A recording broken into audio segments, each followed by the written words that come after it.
Real Talk with Grace Redman features conversations with fierce and fabulous people from Grace's community and circle who inspire others with their stories of overcoming challenges to create amazing. Grace is an entrepreneur and success coach who works with individuals to diminish their negative mental chatter, boost their confidence, achieve their goals, and increase their prosperity mindset. Get ready for a series of anything goes conversations with remarkable men and women that will get you jazzed for life's unlimited possibilities of success, freedom, and fun. Welcome to Real Talk with Grace Redman. I am Grace Redman, and thank you so much for joining me on another episode of Real Talk, where I get to have the privilege and gift to connect with incredible people from my circles and communities who've overcome challenges and created amazing. And today I have the talented Kris Groth with me.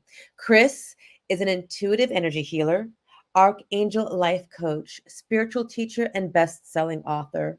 Her fiction books in the soul healing series, Soliloquy and Solicitude, weave together her love of women's fiction and romance with her knowledge and experience in spirituality and healing. For over 20 years, Kris has worked with clients all over the world through healing sessions, classes, and sound healing meditations. Now, through these books, she brings this healing and wisdom to a wider audience. And I am going to welcome Kris Groth right now. Hey, Hi, Grace. Kris. I'm so excited to be here with you. Thank you. I'm so excited too. I was worried that I might have to call you and cancel, but no, I'm good and here, and I'm excited to chat with you about this amazing project. Thank you. Yeah, it's 2 books out now. Yes. So How exciting. And my favorite, healing and romance. How exciting is I that? know. In a fiction format, which I really don't usually read fiction, but now I've lately realized that there's so much to gain from fiction, from the fantasy, from the fiction. Mhm. And there is healing in it. And that's something that you talked about. Yeah, when you read fiction or you read a story, you're drawn into the characters and you're feeling what they're feeling, and you're experiencing things with them. You can escape into a book. You can try different things in a book that you'd never experience in your everyday life. Mhm. So reading fiction, you're able to go through a process or a journey with the character as if it were your own. And so by doing this in a book, in a healing, as I bring in the healing and the transformation in this fictional story, you're able to go along with that character and experience what the healing journey that she's on, and then be able to take some of that in for yourself, or see how it could be applied to your life. Or even to know that, oh, I've been there too. I've felt that way. I've experienced that. And so it's like, it gives you a window into what it would be like in everyday life, but it also shows that, our experiences aren't unique, that, we're not alone in all of these things that we're going through, that other people experience them as well. That's so true, that we're not alone. And it is through stories. I've recently read something where it says our mind learns through stories, through metaphors. So it makes sense that you've taken, the traditional self-help book and created this fiction to create the healing process for the reader. Mm-hmm. Right. Something that you talked about is we definitely gain from self-help books, of course. I mean, I have my own self-help book coming out in November. But what more can we gain out of the fiction? I mean, you said we can, be part of the story, but what else is there that we can gain from the fiction stories, like healing, metaphors? What can we gain from them? Well, you can, as you're reading the experiences of the character, you can learn how she's working through these issues. So there will be some spiritual practices that she does to connect with her soul, and to learn how to get her own answers. So in the first book, Soliloquy, Lily is, she's lost, and she, you know, everything in her life seems like it should be perfect, but she's not happy. And so she's trying to figure out, you know, why isn't she happy with all this? You know, she's got the job, she's got the guy, she's got, you know, everything, you know, should be great, right? But she's not happy. So how does she find those answers of what is missing, and what would make her life more meaningful, or help her to find that happiness that she's seeking? So she has to learn to connect with her soul. And so there's a lot of the spiritual teachings in there, but everyday practices that, you know, we can do. She learns to journal so she's each chapter starts off with a journal entry where she's talking to her soul and trying to figure this out. And some days it's crickets, and some days, you know, she's like, I get this, but I don't know what this means. You know, it's like, and I think we can all relate to that. You know, some days, you know, we're asking the questions, but, you know, what are we getting? I don't understand. Right. I don't know what this means. I can totally relate to that, because some days the messages just flow right in, and some days I'm like, hello, spirit, where are you? Talk to me. So, and sometimes there's, you know, like all these messages, but how do you know which is, you know, what do I act on? You know, what does this mean for me? I don't know what to do. Right. So it's we're going with Lily on this journey as she's figuring these things out, and helping her to make decisions from that aligned soul space, rather than, you know, trying to figure it out in our heads of, you know, because she went with what made sense on paper, and what, you know, this should be what makes me happy, but it's not. So since that wasn't working, then try something else. And well, you just hit a point. Everything looks good on paper. You know, like you said, her life, and she had the guy and the career, but then something was missing. And that's, we were just talking about that. We're taught like, okay, this is how it's supposed to look. You're supposed to, you know, go to school, get a job, and then, you know, be in this career. And that's not always the way it unfolds. And I know that you know, we both went that journey, and you recently had the courage to step out and do what makes you happy. So can you tell us a little bit about that? Taking the courage to kind of get out of the norm. I know, you know, my journey has been an evolution too. I started working in a hospital, and then I went off on, you know, to do my own practice and my own business, and, you know, then doing more of the spiritual side of things rather than the medical. And now it's evolved even further to taking these experiences and writing books about them. So it's you'd think a fiction author from a healer would be, you know, two completely opposite things, and yet they're woven together. So I'm writing stories that reflect the work that I do, and the healing and the mentoring and things that I've worked through with my clients are woven through the stories of this book. Beautiful. So. And I want to go back to kind of that courage of stepping out, because I witnessed your journey. It was an incredible journey. What was the motivating factor? Because it's not easy to leave stability to go, you know, always do what we love. What was the motivating factor that helped push you to kind of take the steps to do the writing full time?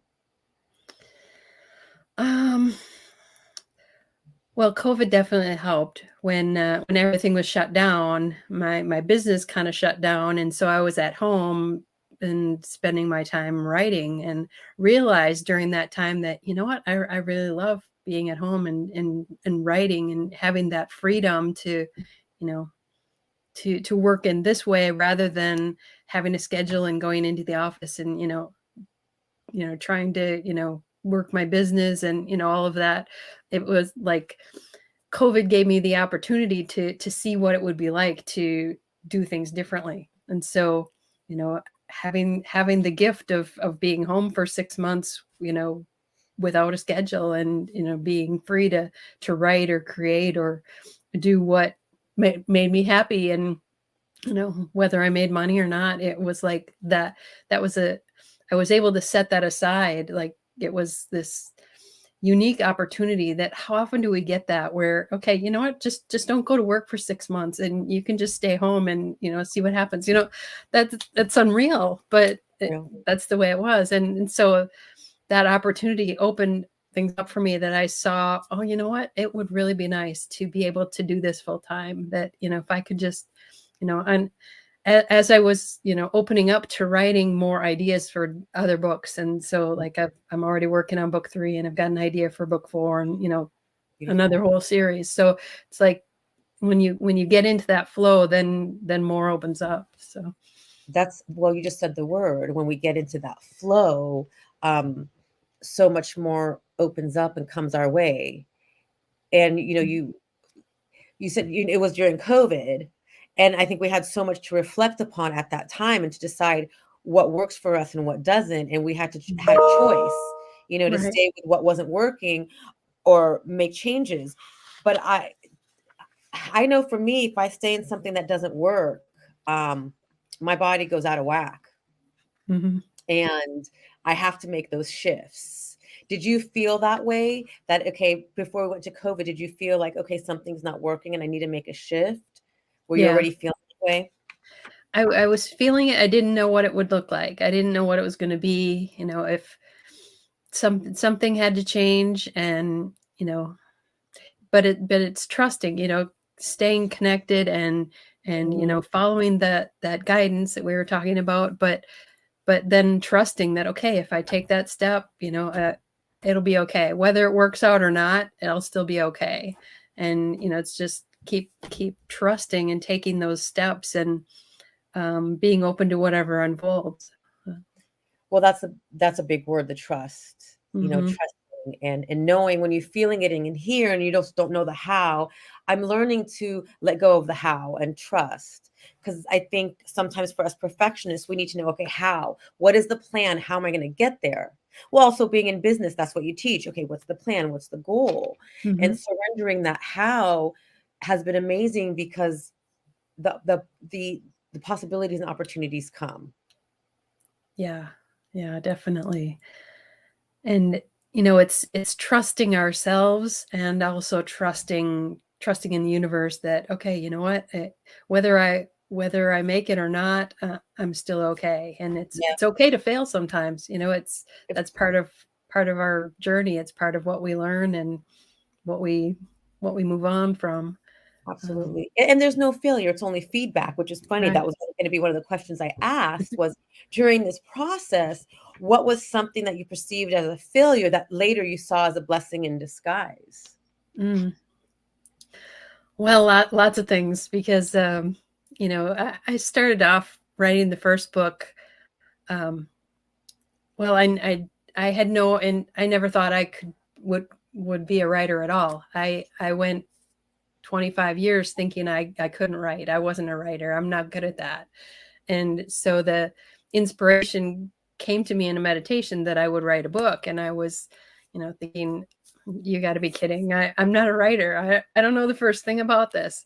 But it just kept coming back. And then, the ideas of, okay, what the book would be about. And I still said, well, I don't know the first thing about writing a book. And so then, a class came up and a publisher and, all of these things started lining up, making it possible for this to happen.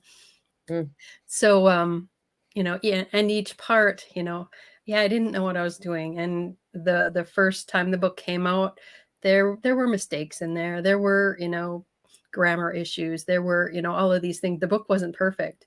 And yet it was what I needed to do to prove to myself that I could do this thing that I never expected that I was capable of at all.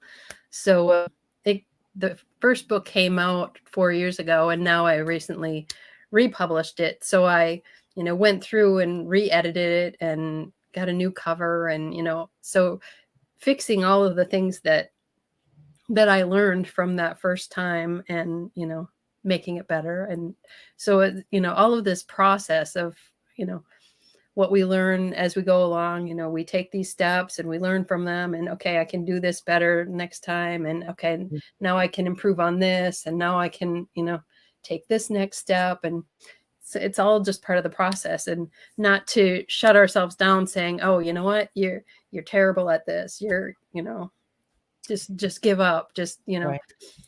The and perfectionism. yeah. But And how many people can say they've written a book, whether it's good or not? How many people say, oh, I wish I could have written a book, but I didn't. Or, it's like owning that this is an accomplishment, and this is something we can be proud of, that we put that out there. And there's a vulnerability in writing, whether you're writing fiction or nonfiction. There's, I'm like, sure. it's coming from your soul. It's something that, that you're birthing, and you're sharing it with, all of these people. And it's a scary thing. It's very scary, and it's very vulnerable, like you said, because even in fiction, I'm sure you see a lot of yourself in your characters, and Lily, and Sure, the yeah. characters. Because the inspiration has to come from somewhere. Mm-hmm.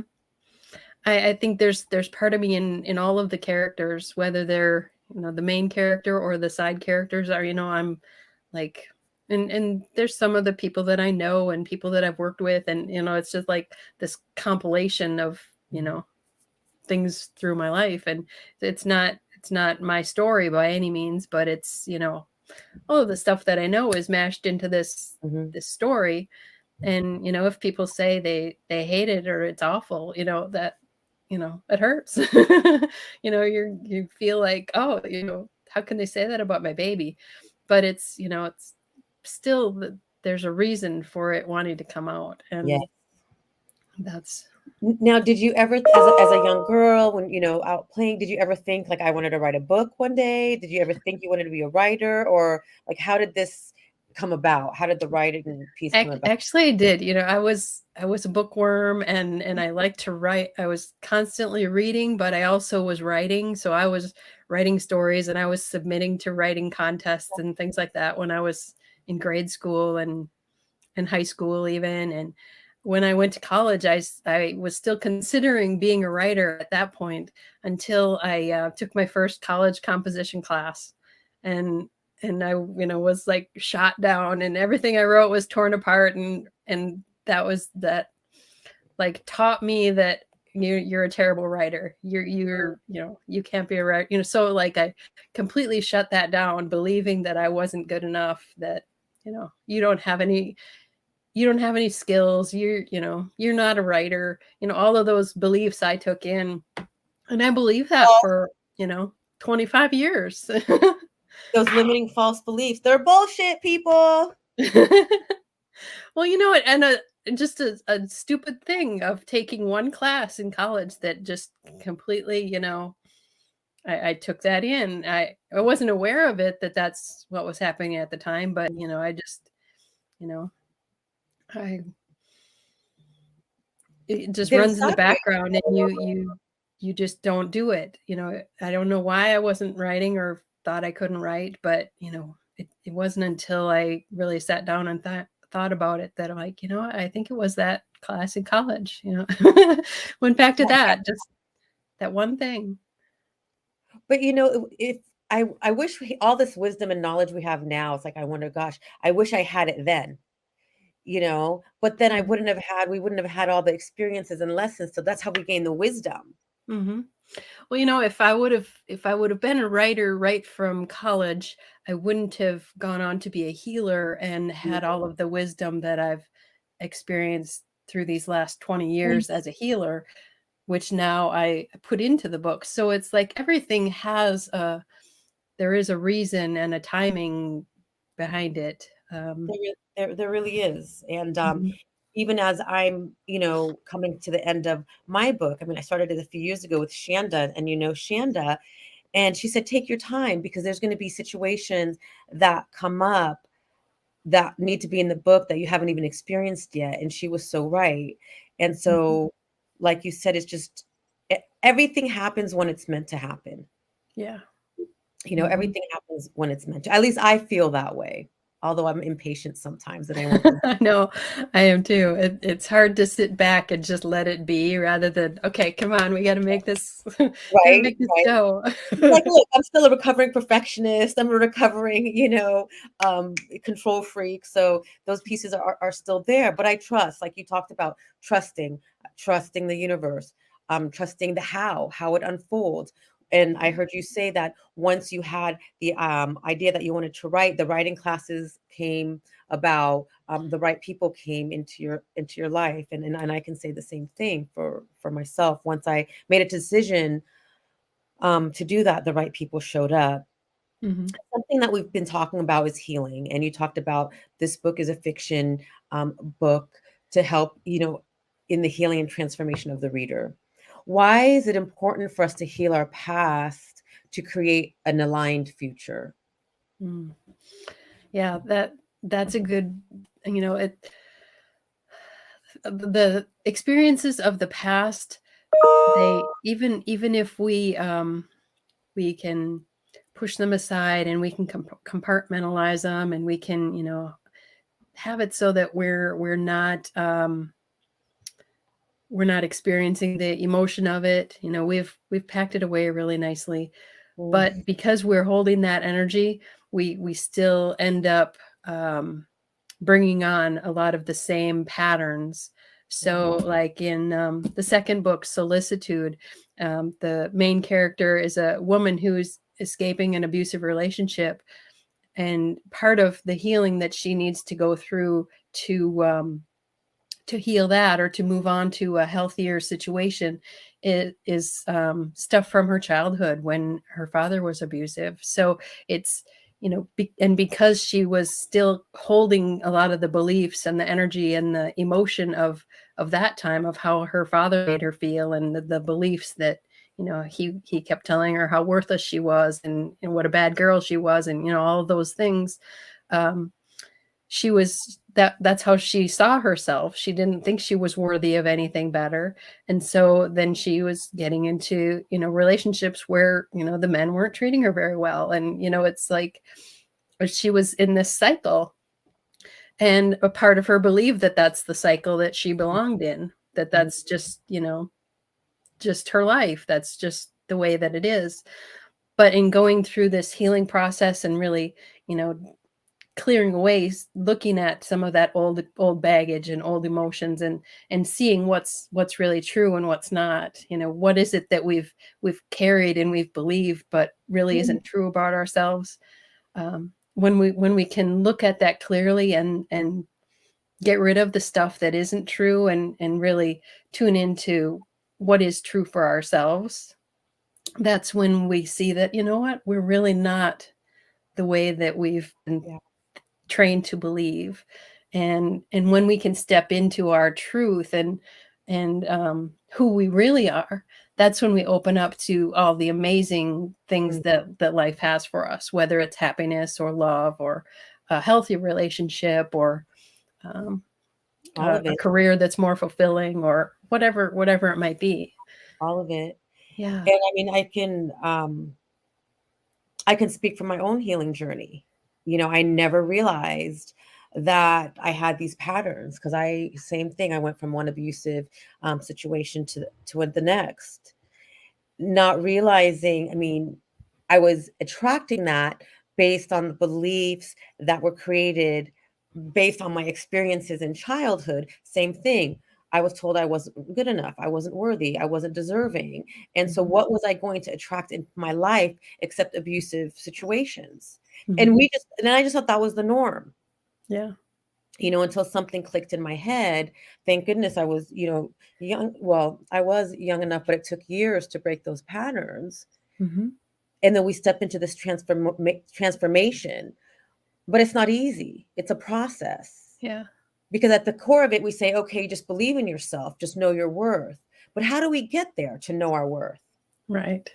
Yeah, we have to dig deeper and sort through what is it that what are the beliefs that are going through our minds. And okay, is if I'm hearing that, okay, you're worthless, you're no good, is where does that belief come from? Is that something that comes from within me, or is that something somebody told me that I just took on? You know, and really, you know, looking at those things and okay, if this belief is saying that I'm not worth it, do I want to continue that? Do I want to keep that in my head as, you know, this is who I am. I'm someone who's not worthy, or do I want to let that go and bring on a different belief, that one that, okay, I do deserve to be happy. I do deserve to be loved. I am worthy of all of this. We all are. And if you are watching, you are worthy no matter what. Those voices in our head are bullshit, regardless of where they came from. So, Yeah, oh, that felt so good. You are worthy. I see you. there you go. go. Wow. Thanks, Kris. Uh-huh. Brandy's here with us today. Brandy. Karen's with us. Karen. Hey. Oh, I miss you, Karen. This is so good because, you know, I could keep going on this stuff.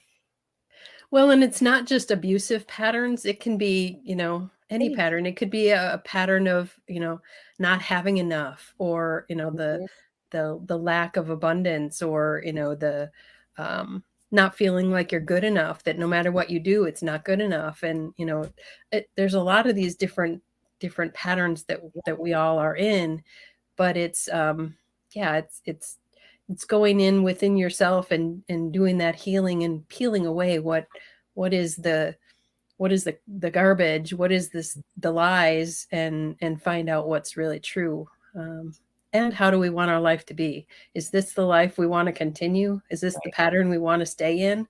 Or do we want to step into one that's more in alignment and more empowering for us? I like that you just said this. Well, we're talking about stories, and you wrote these stories, and we also tell ourselves the stories, like those limiting beliefs. We create these false stories, and what a blessing that we can go back and create more empowering stories for ourselves. Yeah. Reframe the old story to new stories. Something that's been great for me is Byron Katie.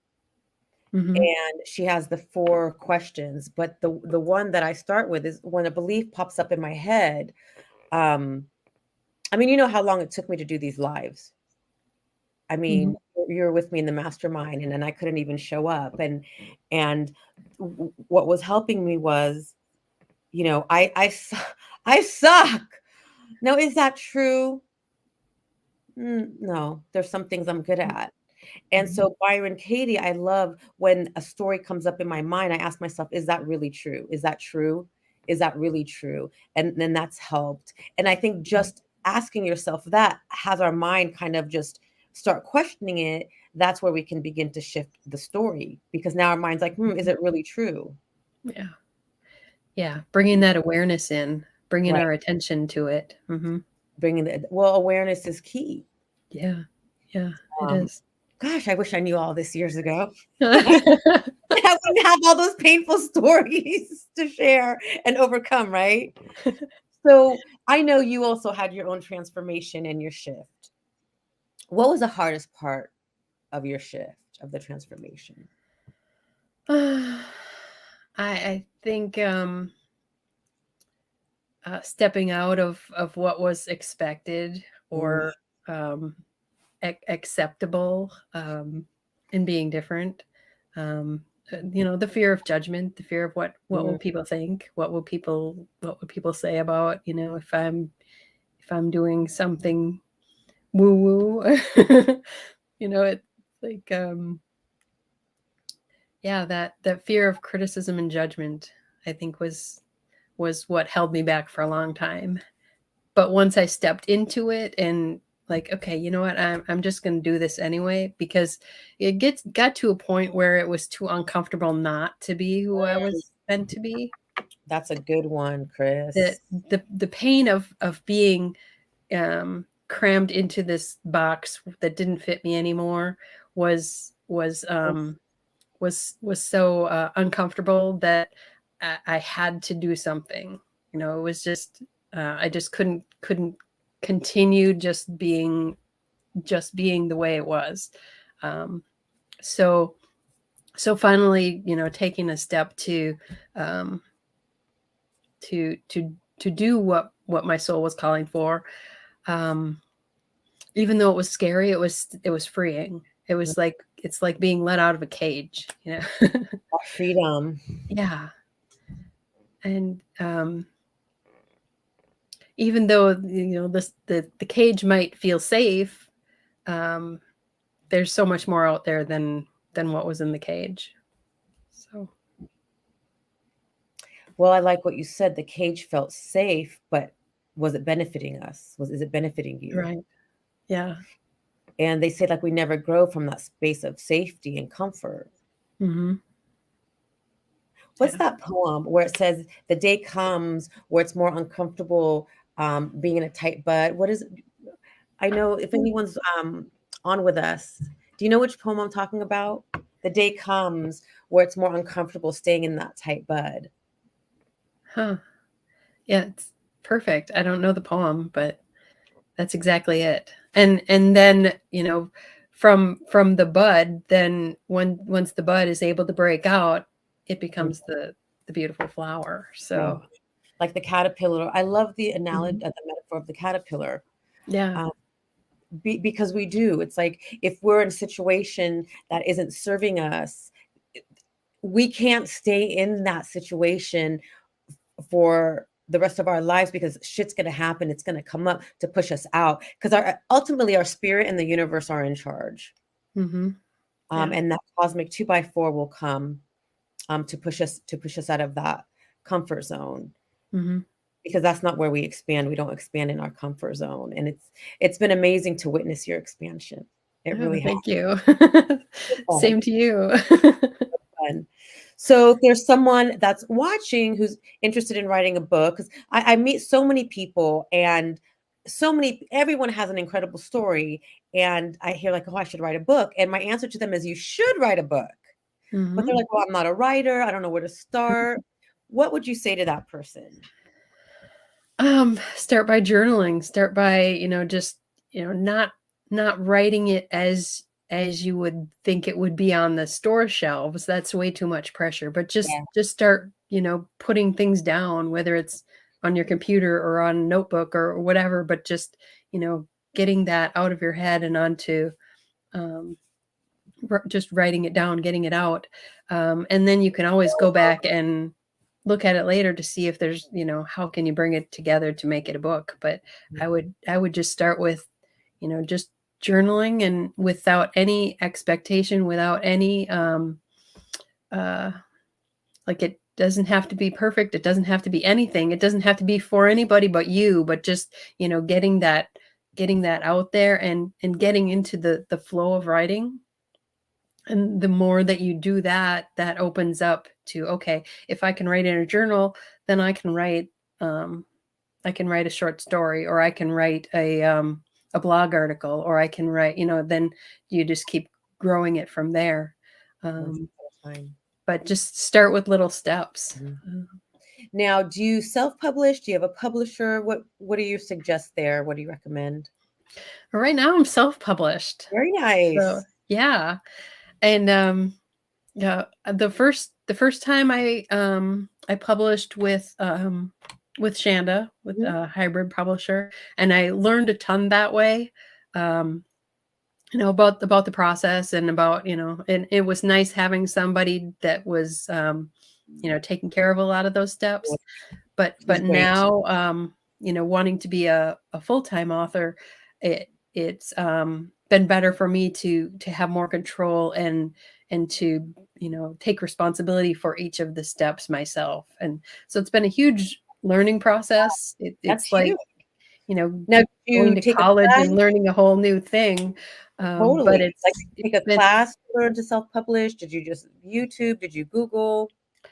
Yeah, I did an online class, and then I'm also in a publishing school. So, Right. it's like an online thing where um I have a mentor and group coaching calls and stuff like that. So I'm learning about the process, but I'm also you know I have an editor, and I have a cover designer, and I have, other people that are supporting me too. So it sounds like once you make that commitment or you have clarity what you want, the pieces, the people, the yeah, possibilities fall into place. they did. Yeah. Awesome. That everything, even still, like I said, with the first book, the people in the classes and everything started popping up when I need them.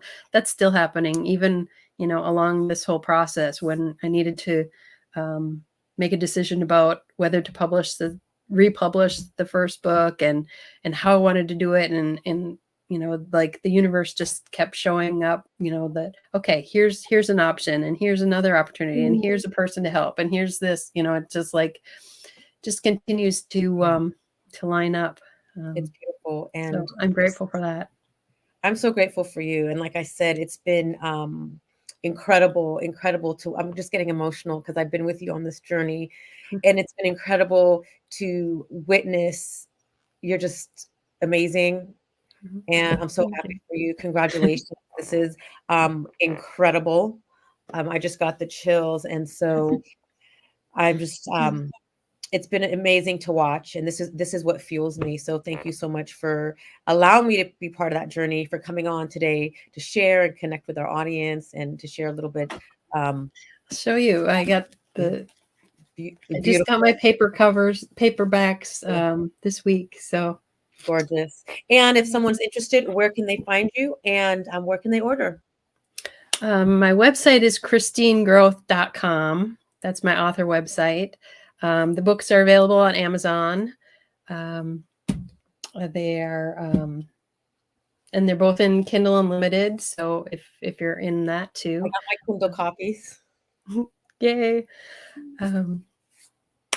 Yeah. So. Thank you so much. And thank you. And I'm going to read more fiction.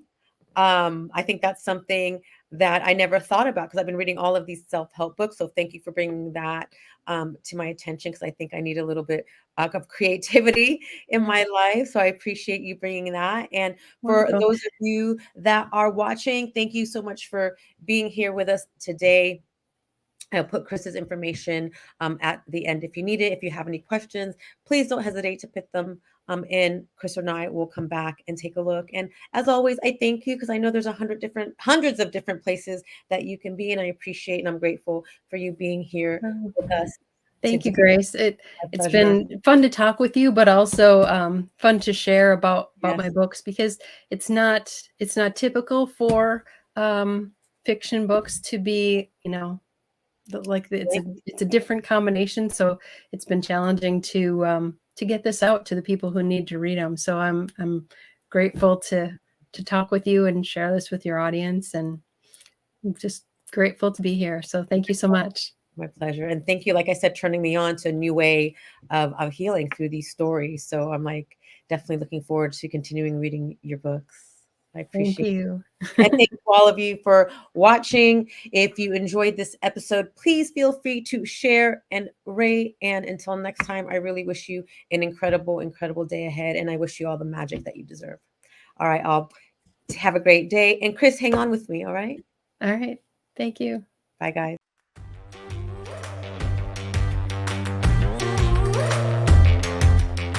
Hey, love, thank you so much for listening today. I am so grateful for you. I'd like to show you my appreciation by gifting you a free forgiveness self-hypnosis audio download. Part of living the fun and fabulous life is practicing forgiveness. Forgiveness can be such a long and challenging process. My intention is that this forgiveness audio will help you in practicing forgiveness, especially with yourself. Grab it by visiting daretoachieve.com/forgiveness. For more inspiring tips, make sure to connect with me on social media. Drop me a line on Facebook or Instagram at Grace Redman Dare to Achieve. Until next time, keep moving forward towards living your fabulous life.